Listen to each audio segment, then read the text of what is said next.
हरे कृष्ण भक्त मंडळींनो, कथा घेऊन आली आहे मारुतीची. मारुतीची पूजा मुलींनी करायची की नाही करायची? करायची. शेवटी माझ्या बिकट संकटी मारुती अक्षरशः माझ्यासाठी धावून येऊन माझा त्यांनी प्राण वाचवलेला आहे.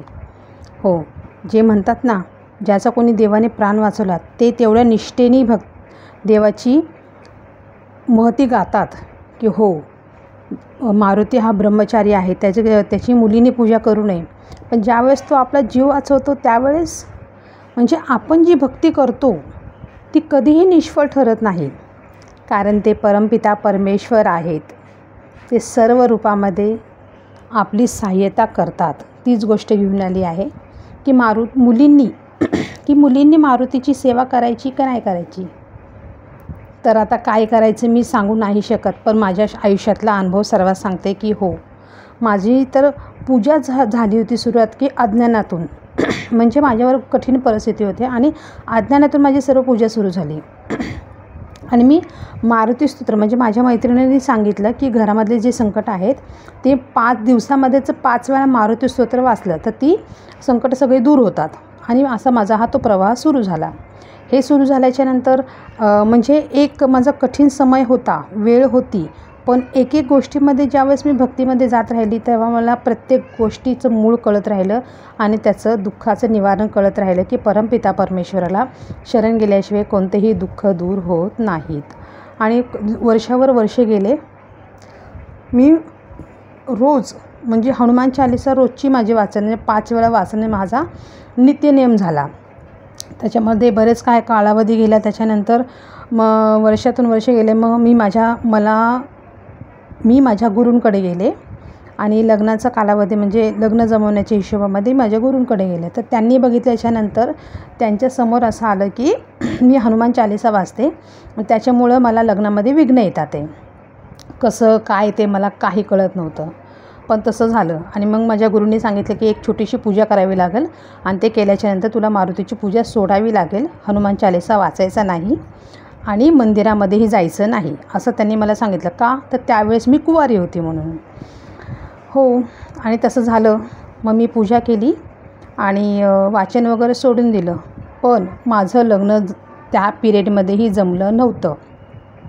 त्याच्यानंतर माझ्या घराच्या बाजूला एक बाई होती जी सतत आमच्या घरावर करणी, तोटका, दारात लिंबू टाकणं, भावली बनवणं, काही सगळे माझ्यावरती प्रयोग करत राहिली होती.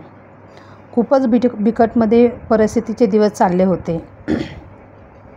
आणि ती बाई रोज म्हणजे नेहमीचा तिचा नित्यक्रम होता. आणि मी माझ्या गुरूकडे जाणं, माझ्या घराचं संरक्षण करणं, ह्या सगळ्या भरपूर गोष्टी मी सहन करून माझी पूजापाठ हे सर्व चालू असताना म्हणजे हनुमान स्तोत्र, मारुती स्तोत्र वाचत असताना मी एक भगवद्गीतेचा पण सहारा घेतला. मी भगवद्गीता निरंतर वाचायची. एक हनुमान चालीसा वाचायची, एक दुर्गा स्तोत्र वाचायची आणि एक महालक्ष्मी स्तोत्र आणि एक गजेंद्र मोक्ष आणि प्लस जोडीला माझी भगवद्गीता. हे इतकं वाचन करून मी आयुष्यामध्ये आज यशस्वी जीवन जगते.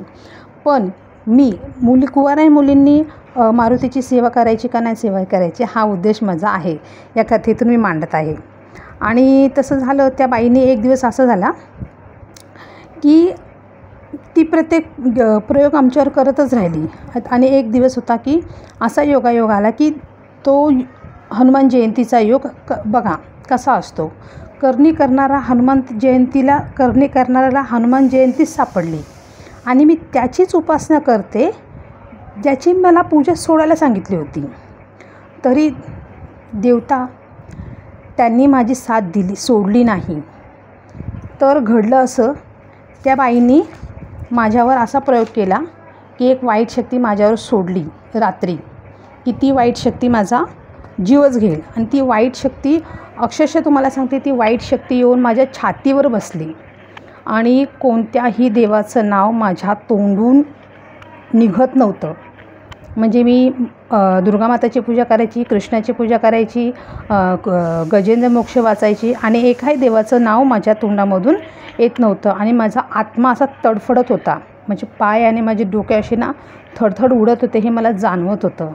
आणि तो आत्मा माझ्या छातीवर बसून माझा आत्मा काढत होता आणि त्यावेळेस मला काही सुचलं नाही आणि मी फक्त मारुती बोलले. मी फक्त माझ्या तोंडातून मारुती हा इतका शब्द निघाला, त्याने माझा जीव सोडला आणि तो लांब गेला आणि लांबून जाऊन तो तिथून मला बघून बोलतो की मी तुझी मरणाच्या दारातून सुटका केली आहे. म्हणजे बघा, ज्या देवाची मी पूजा सोडली होती, ज्या देवाची मी इतक्या वर्षे पूजा केली होती, शेवटी माणूस विसरतो, माणूस सोडतो, पण देव परमेश्वर सोडत नाही. म्हणून तर तो परमपिता परमेश्वर आहे. तो कोणत्याही स्वरूपात असू द्या, मारुतीच्या स्वरूपात असू द्या, गणपतीच्या स्वरूपात असू द्या, कृष्णाच्या स्वरूपात असू द्या, विठ्ठलाच्या, महालक्ष्मीच्या, नारायणाच्या, सगळ्यांच्या स्वरूपामध्ये एक विधान असं आहे ना की परमेश्वराची तुम्ही कधीही पूजा करून सोडलीत तर तो तुमची साथ कधीही सोडत नाही. पण त्याचा विसर तुम्हाला पडला आणि संकटकाळी तो तुम्हाला धावून आला. ह्या सर्व गोष्टीसाठी ह्या ना एक देवाच्या अशा सुंदर योजना असतात ना. म्हणजे म्हणतात ना, अपयश आल्याशिवाय आपल्याला कळत नाही की अपयश मला का आलं. आणि म्हणतात ना की अपयश ही यशाची पहिली सीडी आहे. आणि तेच उदाहरण होतं की मी देवाला सोडलं. मला अपयश मानण्यासाठी मी देवाला सोडलं, पण देवाने मला सोडलं का? नाही. म्हणूनच सांगते, कोणत्याही देवाची पूजा करून विसरू नका. आपल्या घरातले कुलदैवत, कुलस्वामिनी ह्यांची पूजा करा, गणपतीची पूजा करा आणि प्लस एक भगवद्गीता, एक मारुती स्तोत्र, एक दुर्गा स्तोत्र ह्याची साथ घेऊन आयुष्यात यशस्वी व्हा. आणि सर्वात महत्त्वाचं सांगते की या सर्व गोष्टी करत असताना भगवद्गीतेमध्ये एक इतकी मोठी पॉवर आहे की तुम्ही जितकं वाचन कराल, म्हणजे मंत्राने जी तुम्हाला सिद्धी प्राप्त होते, ती सिद्धी प्राप्ती तुम्हाला भगवद्गीतेच्या वाचनाने होते. नुसतं वाचनाने. आणि हा अनुभव करून बघा. आणि ज्यांना लवकरात लवकर रिझल्ट पाहिजे असेल ना, त्यांनी रोज रात्री 3 वाजल्यापासून 7 वाजेपर्यंत भगवद्गीता वाचा. अप्रतिम. म्हणजे ज्या दिवशी तुम्ही म्हणाल ना की हा देव काय माझा ऐकत आहे, त्याच दिवशी देव तुम्हाला हाक देईल, त्याच दिवशी तुम्हाला देव बोलेल. हे म्हणजे कृष्णाचं वचन आहे की तू मुझे एक बार बुला, मेरा वचन है मैं तुम्हारे लिए आऊँगा. म्हणजे ही आहे भगवद्गीता. मी भगवद्गीता वाचून कुणालाही विश्वास ठरणार बसणार नाही. मी भगवद्गीता वाचून अक्षरशः उघड्या डोळ्यांनी कृष्णाला बघितलं आहे.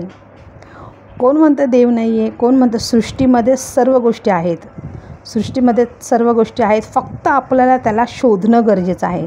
जसं म्हणतात ना, झिजून सोनं बनतं, झिजल्यावर सोनं बनतं. तोच प्रकार आहे. तुम्ही जितकं भक्तीमध्ये लीन व्हाल. म्हणजे एक तुम्हाला सांगते, सरळ आणि साधी गोष्ट सांगते, भगवद्गीतेसारखं ज्ञान तुम्हाला कुठंही मिळणार नाही. म्हणजे तुम्हाला सकाळी आंघोळ होत नाही आहे, तुम्हाला सकाळी नित्यम होत नाही आहे, तरीही एक भगवद्गीता हातात घ्या आणि ती फक्त वाचायला सुरुवात करा. त्याच्यावर मारुती स्तोत्र वाचा, गजेंद्र मोक्ष वाचा आणि एक दुर्गा स्तोत्र वाचा. आणि कुलदैवत, कुलस्वामिनीला नमस्कार करून भगवद्गीता सतत वाचत बसा. तुमच्या प्रत्येक दुश्मनाला ना हाणून पाडले तो. म्हणजे आज माझी कंडिशन अशी आहे की जो मला त्रास देतो ना, त्याला नक्की शिक्षा भेटते. ह्या म्हणजे भगवंताचं म्हणतात ना, हे सुरक्षा कवच, हे जे सुरक्षा कवच आहे ना, ह्याच्यामध्ये जगते मी आणि मला खूप आनंद होतो. पण भक्त बनला ना की त्यावेळेस ना कुणाचं दुःख त्याला बघवतही नाही. त्यावेळेस तो त्याला क्षमा करतो परमेश्वराच्या नावाने.